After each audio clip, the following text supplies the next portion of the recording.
કસુંબલ વસ્ત્રનું.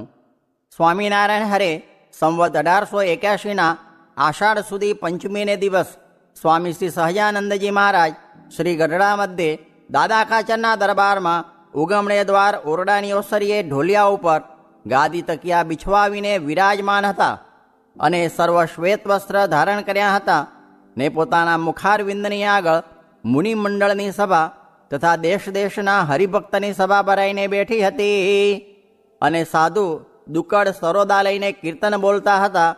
તે કીર્તન ભક્તિ થઈ રહ્યા પછી શ્રીજી મહારાજ એમ બોલ્યા જે આ કીર્તન સાંભળ્યામાંથી તો અમારો આત્મા વિચારમાં જતો રહ્યો. પછી તેમાં એમ જણાયું જે ભગવાનને વિશે જે અતિશય પ્રીતિ એ ઘણી મોટી વાત છે. પછી તો ગોપાળાનંદ સ્વામી આદિક જે ભગવાનને વિશે પ્રીતિવાળા હરિભક્ત તે સર્વે સાંભળી આવ્યા અને એ સર્વેના અંતઃકરણ ને એ સર્વેના જીવ ને એમની જે ભગવાનને વિશે પ્રીતિ તે સર્વે જોયામાં આવ્યા. પછી અમે અમારા આત્માને પણ તપાસી જોયો ત્યારે અમારે જેવી ભગવાનને વિશે પ્રીતિ જણાણી તેવી બીજાની પ્રીતિ જણાણી નહીં.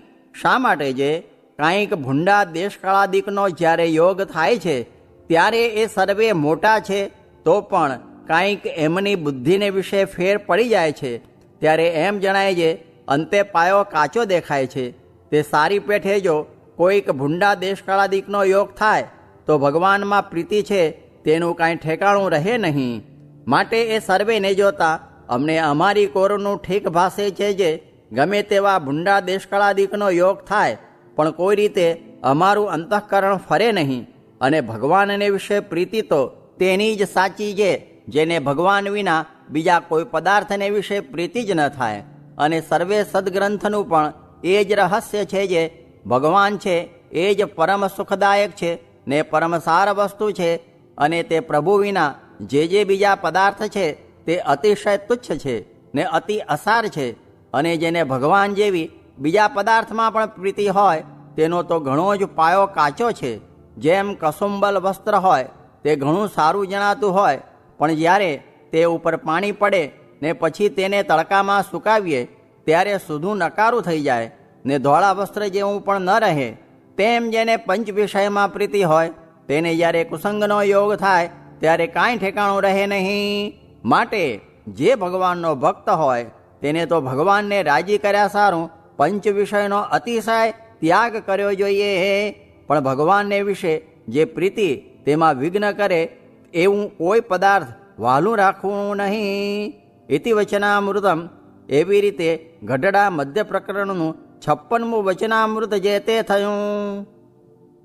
મહિમા સમજાય છે ને ફરી ભૂલી જવાય છે માટે 100 વાર વાંચે સાંભળે તો પછી ભૂલાય નહીં.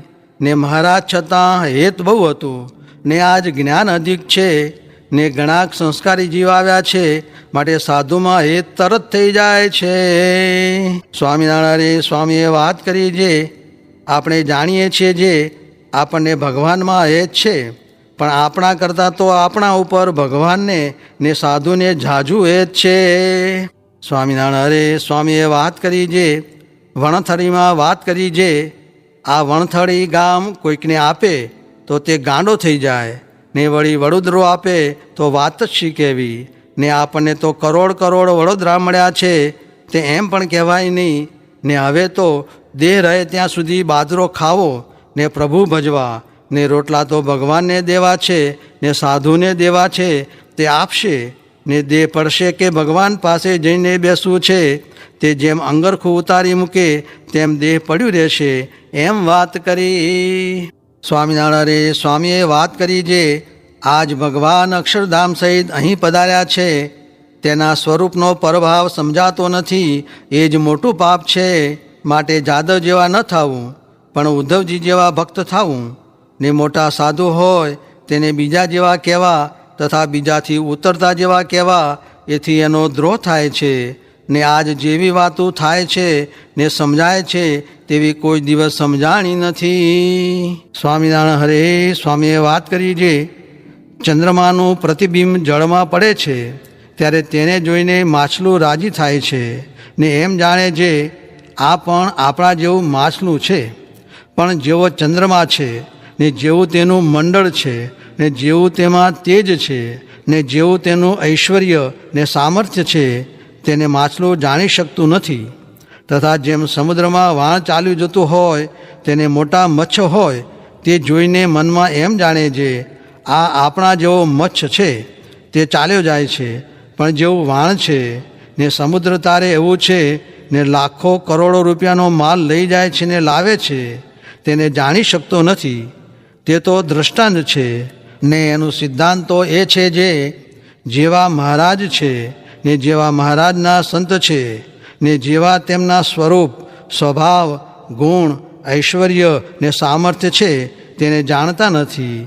જેમ માછલું ને મચ્છ પોતે પોતા જેવા જાણે છે તેમ જે મનુષ્ય છે તે પોતા જેવા જાણે છે પણ જેવા છે તેવા જાણતા નથી.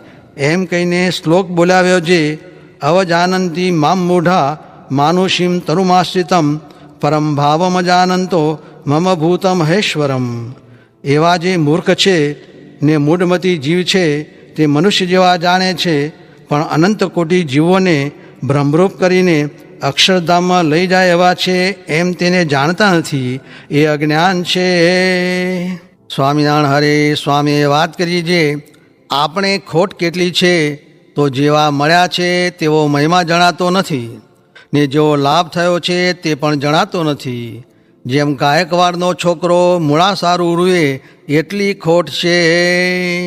સ્વામિનારાયણ હરે સ્વામીએ વાત કરી છે પંચાળાનું 7મું વચનામૃત વંચાવીને સ્વામીએ વાત કરી છે આ પ્રગટ ભગવાનને નિર્દોષ સમજેથી કાંઈ કરવું બાકી રહેતું નથી ને ચમત્કાર જણાય તો શેખજીની પેઠે જીરવાય નહીં, ગાંડું થઈ જવાય. માટે કસર જેવું રાખ્યું છે.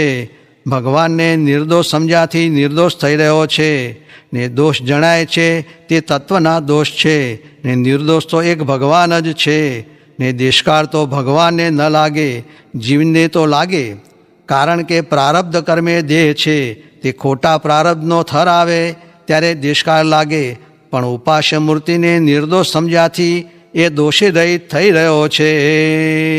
સ્વામિનારાયણ હરે સ્વામીએ વાત કરી છે મનુષ્ય ભાવ દિવ્ય ભાવ એક સમજ્યા હોઈએ ને નિશ્ચય કર્યો હોય પછી ભગવાન ડગમગાટ કરાવે ને ફેરવવાનું કરે તો પણ ફરવું નહીં. જેમ નિત્યાનંદ સ્વામી ન ફર્યા તેમ.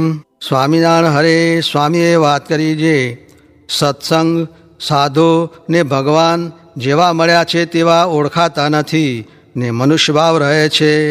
જેવો લાભ થયો છે તેવો લાભ પણ ઓળખાતો નથી ને મનુષ્ય ભાવમાં દિવ્ય ભાવ છે તે મનાતો નથી ને ઉપવાસ કરે પણ આમ સમજાય નહીં.